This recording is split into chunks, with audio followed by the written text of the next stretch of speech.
الله محمدا في جميع أفعاله ومحمد اللهم صل عليه مع صحبه وآله صلاة تكون لك رضاء ولحقه أداء. أما بعد، رسول صلى الله عليه وآله وسلم د سیرت 2 برخه په تیره برخه کې مو د حدیبیې د صلح بیان تر دې ځای پورې رسولی و چې د ابوالبصیر رضی الله تعالی عنه قصه مو شروع کړې وه او تر دې ځای پورې مو راورسوله چې دی په عیس کې و او د ده سره 300 ملګري نفر نور مسلمانان هم ملګري شول. اوس نو د ابوالبصیر او هغه کسانو چې د ده سره دي د دوی د شجاعت او د قوت په سبب باندې د قریش یوه قافله هم سالمه نشي تېرېدلی.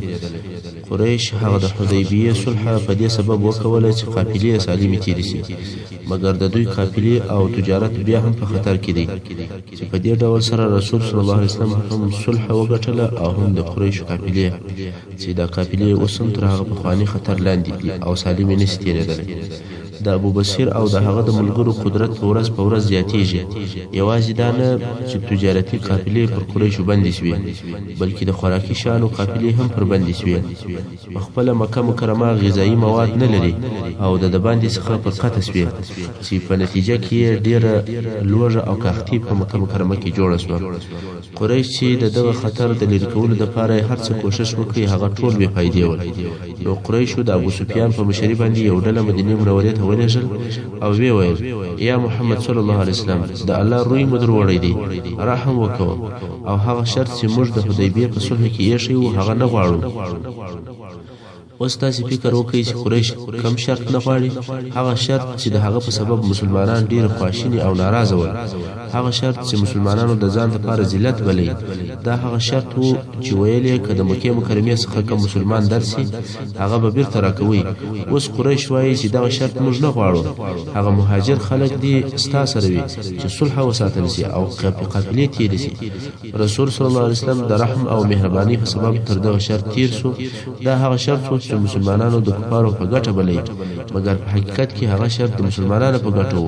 بیا نو رسول صلی الله علیه وسلم او حضرت عمر رضی الله عنه ته وفرمایل: ته وې چې د دغه صلح څخه ناراضه وي او تا ویل چې دا زموږ په دین کې ذلت او کښتوالی دی.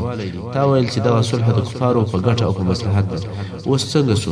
عمر رضی الله عنه وویل: یا رسول الله، دا معلومه خبره ده چې ستا د فکر او د نظر خیر او برکت دا زما تر فکر او تر نظر ډېر ښه دی. دغه د حدیبیې صلح 2 کاله دوام وکړي، که څه هم عهد د 10 کلو دپاره لیکل سوی و، خو 2 کاله وروسته دغه عهد او اتفاق د هغه تجاوز په سبب سره چې د بنو بکر قبیلې د خزاعه په قبیله باندې وکوی دا لغوه او مات سو، چې دغه واقعه به د مکې مکرمې د فتح په کیسه کې انشاءالله په تفصیل سره درته بیان شي. اوس چې په دغه صلح سره د قریشو لاسونه وتړل شول او پر مسلمانانو حملې نشي کولی، نو مسلمانانو ته دا موقع برابره شوه چې هغه دښمن ته متوجه شي کوم چې احزاب یا د خندق د غزا دپاره یې کفار سره یو ځای کړي وای. د خندق د غزا دپاره چا کفار سره راټول کړي ول؟ د خیبر یهودو. دغه یهود ول چې احزاب او ډلې یې په حرکت راوستلې. کله چې رسول صلی الله علیه وسلم د دغه صلح په واسطه قریش له میدان څخه وایستل، اوس کولی شي چې بې له مداخلې څخه د قریشو د یهودو سره مقابله وکړي، ځکه قریش د حدیبیې په صلح د جنگ او د تجاوز څخه وتړل شول. تر دغه ځای پورې د حدیبیې د صلح واقعات بیان شول او د صلح نتیجه دا شوه چې رسول صلی الله علیه وسلم خپله عمره پرېښوله او بیرته مدینې منورې ته ولاړی، مګر د عمرې په عوض او په بدل کې د مسلمانانو دپاره صلح او ارامي ورسره یوړل چې د دغه صلح په واسطه و اسلام او توحید ته د دعوت میدان پراخ شو او ډیر لوی سو.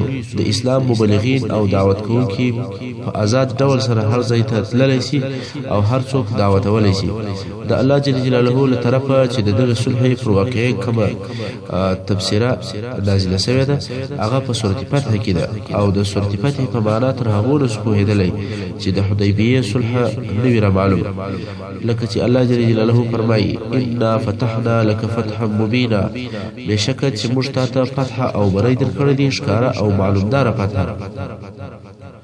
ډیر مفسرین وایي کومه فتحه چې په دغه آیات شریف کې ذکر شوی ده هغه دغه د حدیبیه صلح ده، ځکه دغه بیغمی او قراری چې د قریشو او د مسلمانانو په منځ کې پیښه شوه، نو مسلمانان د قریشو د طرفه د اسلام و دعوت او نشرولو ته فارغ شول، او اصلا دین مبین اسلام داسې دین دی چې څوک په خبرو او په دلایلو نشي پر غالب کېدلی. هیڅ چا د اسلام واقعي مقابله په دلایلو سره نه ده کړې او نه څوک کولی شي، بلکې د اسلام دشمنان همیشه د زور څخه کار اخلي.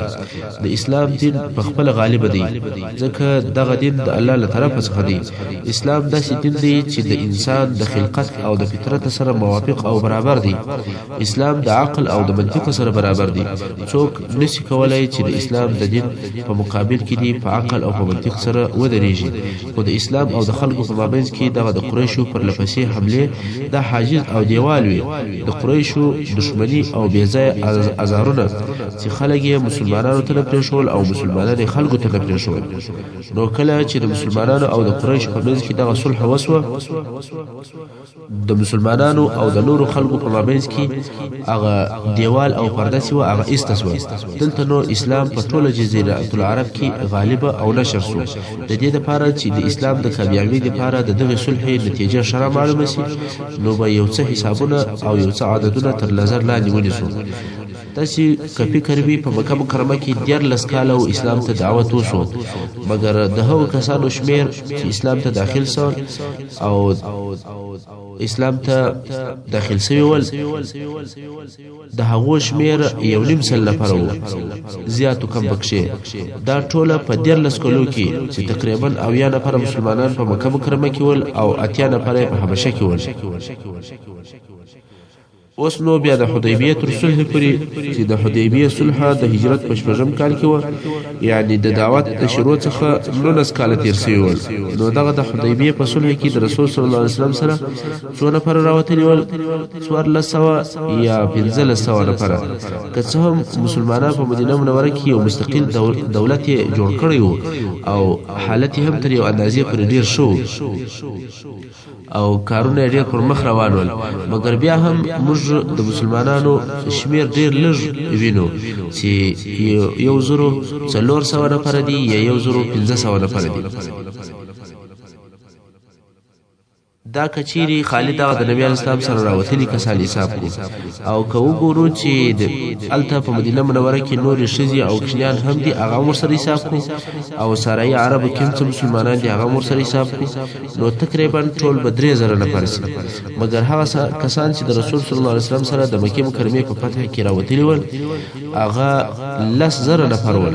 یعنی فقط د حدیبیه تر صلح 2 کال ورسته چې د دې څخه مقصد دا سو چې د حدیبیه تر صلح ورسته په 2 کلو کې د اسلام د پاره داسې کارونه وسول چې په هغه تیرو 19 کلو کې نه وسول. نو تاسو ووایئ چې دغه صلح فتح ده کنه؟ ټولو غزاو او ټولو سریو ټولو جنگو د اسلام د نشرولو لپاره دغه نتیجه نه ده ورکړې لکه د حدیبیه د صلح نتیجه. نو ځکه الله جل جلاله دغه صلح فتح وبلله چې الله جل جلاله فرمایي إنا فتحنا لك فتحا مبينا ليغفر لك الله ما تقدم من ذنبك وما تأخر. بشکه چې موږ ته فتح او بری درکړی، فتح او بری ښکارا او روښانه د پاره د دې چې الله تعالی ستا په خواني تیر سوي خطاوي او ورستنی خطاوي درو بخشي. رسول صلی الله علیه وسلم د ګناهونو څخه پاک او معصوم دی. خدای آیت شریف څخه داسې مقصد راایستلی شو چې د رسول صلی الله علیه وسلم ټوله د بخنی او ورستنی کوتاهی کمی چې د رسول صلی الله علیه وسلم د لوړ مقام او د لوړ مرتبه په سبب کوتاهی بلل کیږي، هغه ټوله الله جل جلاله ورته معاف کړي چې داسې معافي و بل هیڅ چاته الله نه ده فرمایلی. اوس نو د رسول صلی الله علیه وسلم د لوړ او عالی شان د مقام سره موږ چیش تقصیر او کوتاهی بللی سو. د دې په جواب کې به ووایو چې مثلا هغه 2 شان چې یو په هغو 2 کې شکاوي او بل بیا ډیر شکاوي. نو کله داسې پیښه شي چې رسول صلی الله علیه وسلم د هغه ډیر ش پر ځای باندې هغه شکار وکړي، لکه د عبسه په صورت کې چې د عبد الله ابن مکتوم سره پیښه شو، یا د بدر د بندیانو په واقعه کې د بندیانو د الکول د لپاره فدیه قبلول د رسول صلی الله علیه وسلم په شان کې خدا نه خطا ده او نه ګناه ده، ځکه رسول صلی الله علیه وسلم د دواړو څخه الله جل جلاله معصوم کړی او محفوظ کړی دی. نو الله جل جلاله خپل حبیب محمد صلی الله علیه وسلم ته تر دغه څه کوتاهی او چې د شان سره مناسب نه وي او کوتاهی بلل کیږي هغه هم ورمعاب کې کتیر سوي وي او کورست سوي وي. اوس په بیرته د آیت شریف ترجمه ته راشو. مثال خو د ممنوعات څخه نه دی، لکه د دنیا بادشاهان چې یو فاتح او کامیاب جنرال ته خصوصي ډول اعزاز او اکرام ورکوي، نو دا رقم الله جل جلاله خپل رسول صلی الله علیه وسلم ته د دغه فتح د امتیاز لپاره او د دغه فتح په وجود باندې څلور شان ورلره ورکړ او څلور امتیازات یې ورلره ورکړ. اول دا چې د مخه او رستنی ټول کوتاهی ورمعاب کې دغه مفعول جمله الله جل جلاله بیل رسول صلی الله علیه وسلم څخه بل هیڅ چاته نه فرمایلی. په حدیث شریف کې راغلی دی چې دغه مبارک آیات شریف تر نزول وروسته به رسول صلی الله علیه وسلم په عبادت کولو کې دونه کوشش کوي چې د شپې ډیره حصہ به په لمانځه تیروله، تر داسې اندازې چې مبارک پښې به وپړسېدلې او وبچاودلې. نو د لیدونکي چې چا به ورته وکتل د هغو به زړه پر سوځل کېدی. اصحاب کرام عرض وکړي، خاصتا عائشه مبارکه چې یا رسول الله ولی دونه تکلیف پر ځان تروي، الله جل جلاله خصتا په خواني او رستنی ټوله خطاوي در بخښلې دي. رسول صلی الله علیه وسلم به فرمایل افلا اكون عبدا شکورا، ایا زه شکر ادا کوونکی بنده نسم؟ او دا معلومه خبره ده چې الله جل جلاله دغه زیری خپل هغه بنده ته ورکوي چې هغه ته دغه زیری په اوریدلو سره بیره او بے پروايي دا شنوي چې بے پروايي ورته حاصل شي، بلکې نور هم په بیره کې شي او د الله و طرف ته نور هم شوق زیات شي او خوف د الله نور هم زیات شي.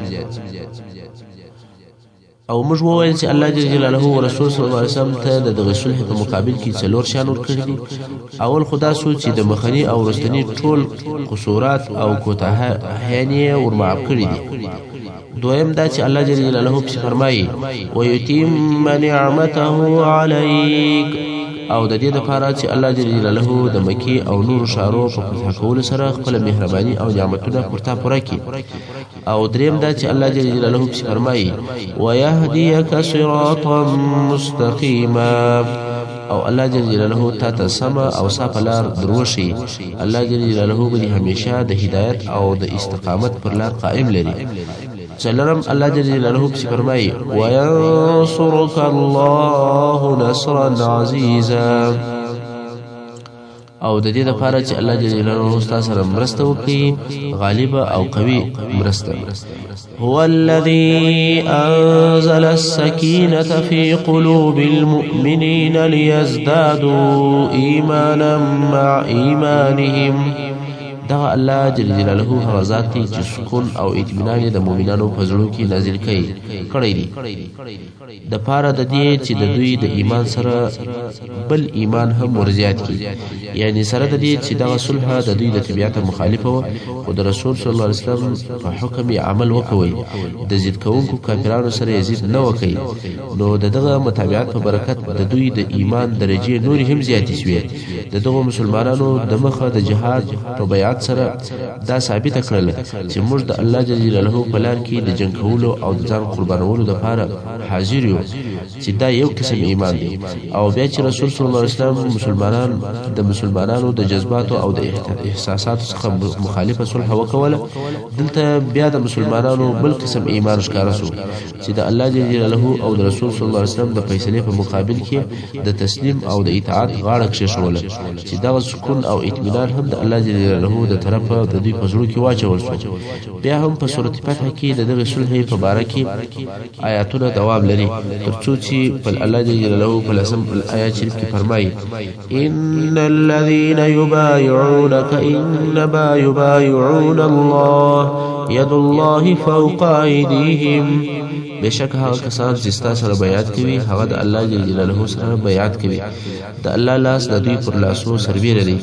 فمن نكث من فإنما ينكث على نفسه ومن أوفى بما عاهد عليه الله فسيؤتيه أجرا عظيما.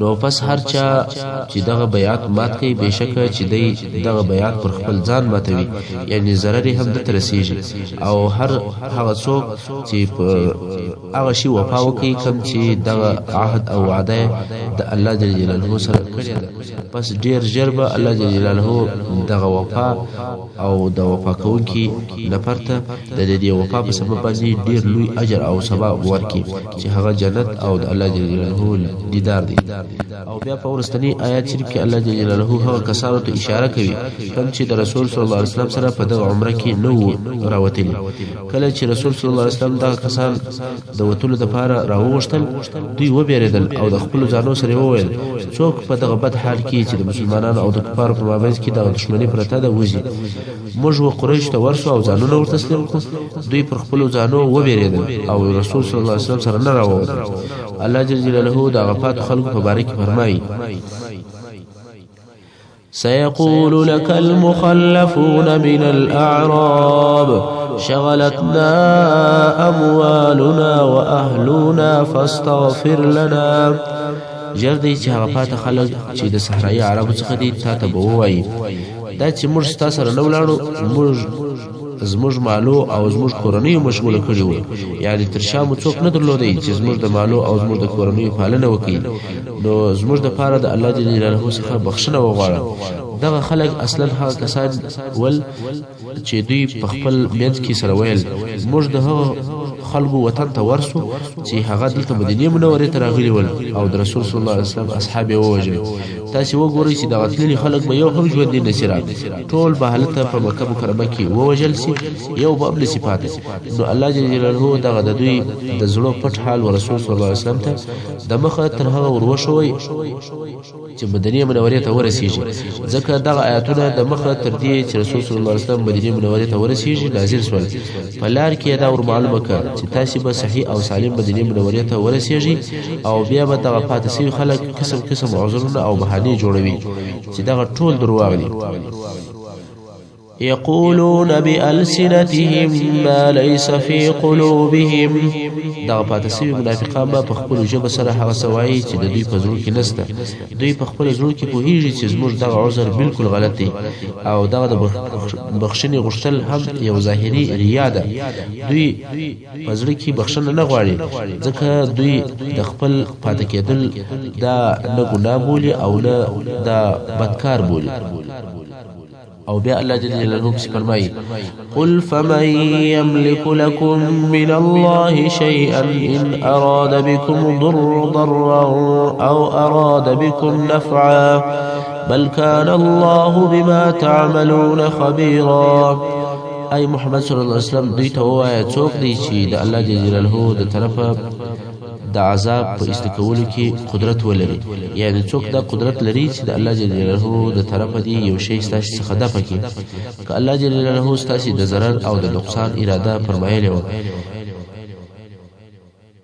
یا الله جل جلاله ستاسو د نفع او د فائدې اراده فرمایلی و نو هیڅوک د الله جل جلاله د ارادې سره مخالف کار نشي کولای او هغه ته تغییر نشي ورکولای یعنی بل هیڅوک نشته چې نفع یا ضرر دی د هغه په قدرت وي بلکې الله جل جلاله په ټول هغو کارو کې چې تاسو یې کوئ په هغو ټولو ښه خبر او علم دی او په راتلونکي آیت شریف کې الله جل جلاله هغه علت او سبب بیانوي چې منافقان په هغه سبب د رسول صلی الله علیه وسلم سره دغه عمرې ته نه راوتلي چې فرمایي بل ظننتم أن لن ينقلب الرسول والمؤمنون إلى أهليهم أبدا وزين ذلك في قلوبكم وظننتم ظن السوء وكنتم قوما بورا یعنی پرشتیا سره ستاسي د نه تک سبب دغه نه دی چې تاسي په خپل سره بهاني او عذرونه وایست بلکې ستاسي ګمان داو چې بیا به هیڅ کله رسول صلی الله علیه وسلم او د ملګری مؤمنان خپل کورو ته صحیح او سالم راونه ګرځي او اے منافقانو دغه د مسلمانانو د تباہی ګمان ستاسي په زړه کې شایسته شوی دی او ګمان کړی تاسي په بد ګمان سره او تاسي یو هلاک شوی قوم یاست بیانو الله جل جلاله د دغه صورت په نور آیاتو کې د خیبر وراتلونکي غزا ته اشاره کوي هغه غزا چې تر اوسه لا نه ده پیښه شوې دا نو د مدینې منورې د ژوند یوه مرحله پای ته ورسېدل. اوس به د مدینې منورې د ژوند دویمه مرحله یا نوې دوره د هغه بیان درته وشي. د حدیبیې صلح د مسلمانانو په ژوند کې د نوې دورې شروع کېدل ول، ځکه د اسلام او مسلمانانو په دښمنۍ کې هغه تر ټولو قوي قوت، هغه ډیر معاند او شدید قوت هغه قریش ول. او اوس چې دوی د جنگ د میدان څخه د امن او د صلح میدان ته ووتل، نو د مثلث د اضلاع څخه هغه قوي ضلع ماته شو، یا په بل عبارت د هغه درو قواو څخه هغه قوي قوت مات شو. درې قوتونه څوک دي؟ یو قریش، دویم غطفان او دریم يهود. غطفان خو در معلوم دي چې په نجد کې بت پرست قبیلې وي، مګر څنګه چې په جزیره العرب کې قریش د بت پرستی نمائندگان او رئیسان ول، د دې په ګوښه کولو سره د نورو بت پرستانو هغه توندي او تیزی هم پسس و. د پاته بت پرستانو د مسلمانانو سره د دښمنۍ حالت تر ډیره اندازې پورې لږ او کم شو. نو ځکه پس له دغه صلح څخه د غطفان د قبیلو د طرفه پر مسلمانانو کملو او غټ حمله نه لیدل کېږي. که بیا هم دوی کوم جنګي اقدامات کړي وي، هغه هم د یهودو په شیطانت او په خطا ایستلو سره وي. مګر یهود پس له هغه چې د مدینې منورې څخه وایستل شول، نو خیبر د خپلو دسیسو او د خیانتو لپاره ځالګۍ وګرځوله. د دې شیطانانو به حالت هګۍ اچولې او حالت یې چیچان زیږول. د هغه ځای څخه د فتنې اورونه بلول. هغه اعراب چې د مدینې منورې پر شاوخوا پراته ول، هغه د مسلمانانو پر ضد باندې لمسول او په خپل یهود په دې امید شپې او ورځې به تیرولې چې کله به رسول صلی الله علیه وسلم او مسلمانان ختم او فیصله شي، یا لږ تر لږه ډیر تاوان ورسیږي. نو ځکه د حدیبیې تر صلح وروسته د رسول صلی الله علیه وسلم اول اقدام دا و چې د دغه ځالګۍ د منځوړلو یا د ورکولو لپاره یو فیصله کوونکی جنگ وشي او په یو فیصله کوونکی جنگ باندې لاس پورې کړي. مګر دغه مرحله چې د حدیبیې تر صلح وروسته شروع شوه او مسلمانانو ته د اسلامي دعوت د نشرولو او د تبلیغولو لپاره مناسبه موقع او ښه فرصه هم برابر کړه. او په دغه وختو کې د مسلمانانو د دعوت او د تبلیغ اړخ او نشاط تر جنگي او عسکري حرکتو زیات او ښکاره و. نو ځکه دا به بې ځایه نه وي چې دغه مرحله دوه حصو ته وویشل شو. اول د دعوت په لار کې هلې ځلې د مځکې و باچهانو او امیرانو ته د دعوت لیکونه. دویم عسکري نشاط او حرکتونه. خو څنګه چې زموږ بحث د غزاو او عسکري حرکتو په باره کې دوام درلودی، نو زه به هم اول د عسکري حرکتو او فعالیتو بحث پسې پوره کړم. که څه هم په اسلامي دعوت کې تر عسکري حرکتو هغه د دعوت مسله مخکې وه، حتی مسلمانانو دغه ډیر تکالیف او دردونه چې زغمل، جنگونه او خطرو ته ځانونه اچول، د هغو ټولو څخه مقصد او هدف دا و چې دوی او د دوی دعوت سره پرېښول شي او څوک په مابین کې نه ورولويږي. نو په اسلام کې د ترتیب په اساس باندې د دعوت مسله تر جنگ د مخه وه. خو موږ به اوس به هغه د جنگ حرکت هغه پسې پوره کړو او هغه ته به دوام پسې ورکړو. د حدیبیې تر صلح وروسته عسکري حرکتونه. اول د الغابه یا د ذیقرد غزا. دغه غزا په حقیقت کې د بني فزاره د قبیلې د یو جنگي ټولۍ شړل دي چې پر مدینه منوره یو چریکي حمله وکوله. او دا هغه یوازینی غزا ده چې رسول صلی الله علیه وسلم د حدیبیې تر صلح وروسته او د خیبر تر غزا د مخه کړې ده. امام بخاری رحمه الله وایي چې دغه غزا تر خیبر 3 ورځې د مخه وه، مګر د سیرت او د غزا او ځینو علما دغه غزا د حدیبیې تر صلح د مخه بولي. خو د امام بخاری رحمه الله قول صحیح دی. د غزا واقعا داسې وه، د کفارو څخه یو نفر و چې خزاره ابن عینه ابن حسن نومېدی. دا د غطفان د قبیلې څخه و.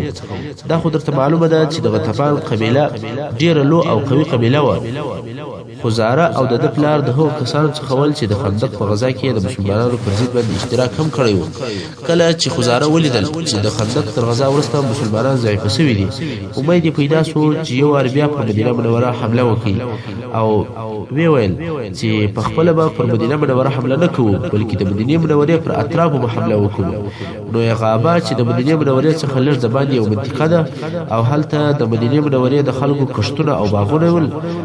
څنګه چې په دغه ځای کې ډېرې ونې او درختې موجودې وي، نو غابه ورته ویل. غابه ځنګله ته وایي. په دغه ځای کې د رسول صلی الله علیه وسلم یا د بیت المال د شیدو اوښانې هم ګرځېدلې. نو دغه خزاره چې د عینه ابن حسن زوی و، پر دغه غابه حمله وکوله. عینه ابن حسن زموږ په راتلونکي بحث کې ډیر ذکر کیږي، نو باید څه درته معرفي کو. عینه دا د غطفان د قبیلې مشر او رئیس و، ډیر بې عقل سړی و.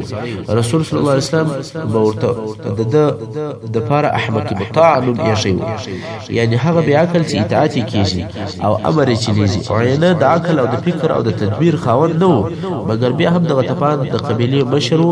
هر حکم چې به پرې وکړي د هغې قبیلې به قبول او هغه به منی، او 10,000 جنګي لښکر هم درلودی. نو خزاره د دغه عینه زوی د پر غابه باندې حمله وکوله. هغه د بیت المال د اوشانو ساتونکی چې و، چې د ابو ذر رضی الله عنه زوی و، هغه شهید کړي او د هغه ښځه او اوشان یې ورسره بوتل او بیرته ولاړې. فقط په دغه لږ شي کفایت وکړي. کم باغوانان چې هلته موجود ول او دغه حال یې ولیدی، ډېر ژر د مدینې منورې پر طرف باندې رهي شول. خو اول هغه څوک چې د مسلمانانو د جنګیالیو څخه په مخه ورغلی، هغه سلمه ابن اکوع رضی الله عنه. سلمه ابن اکوع هغه څوک دی چې رسول صلی الله علیه وسلم د په باره کې فرمایي هو خیر رجالاتنا، دی زموږ د پیاده لشکر هغه تر ټولو ښه او بهترین نفر دی. بل داسې څوک نشته چې د په مثل سره دی پر پښو او پیاده جنګ وکړي. د ده رضی الله عنه په باره کې ویل کېږي چې تر آس چابک و. کله چې به د اسانو د ځغستا مسابقه کوله، دغه سلمه رضی الله عنه به تر دمخه کېدی او دغه چابکي په دغه غزا کې هم معلومه شوه. دا د الله جل جلاله قدرت دی چې دغه تیزی او چابکي په یو انسان کې ایږي. کله چې دغه خبر وسلمه ابن اکوع ورسېدی، دی په خپله د آس څخه راکښته شو چې دی او یو بل نفر پر دغه آس سپارول او دغه آس د طلحه رضی الله عنه. هغه بل نفر ته وویل چې ته دغه آس و طلحه رضی الله عنه ته وروله، او رسول صلی الله علیه وسلم په دغه واقعه خبر کړ.